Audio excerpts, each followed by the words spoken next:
I'll start with the most urgent, and that's getting more naloxone out in the community, into people's hands. Naloxone is the same as Narcan. That's the drug that's now available over the counter. And that saves people's lives right now, and gives them a chance to enter treatment. If we don't get more naloxone out in the community, we're going to have people losing their lives and continuing to see those trends that we saw, those graphs.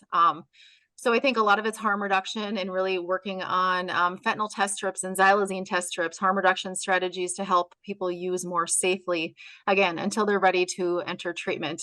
As far as treatment, I think that we talked about some of the shortages in treatment beds for rural communities and underserved communities, and really thinking creatively are what are some ways that we can make treatment a possibility for people.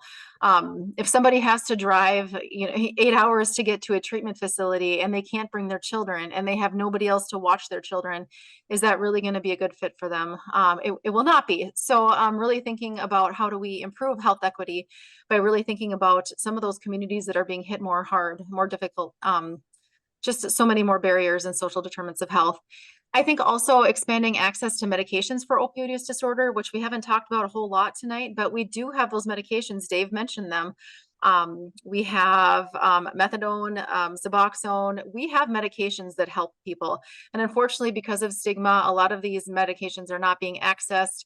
A lot of our healthcare providers could be prescribing them, but they are not, again, because of stigma. So really, I think increasing accountability within our healthcare system, prescribers and pharmacists and everybody to do a better job for these patients. And I think we're also seeing, thankfully, more recognition of the important role of recovery with more funding for peer recovery specialists.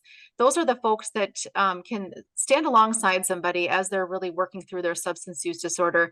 They have that lived experience. They can help them navigate those barriers and really be a positive support and mentor to them. So I think that there's a lot of different ways that we can improve, and it really depends on each community too, what those barriers are and how we can work creatively to help reduce those barriers.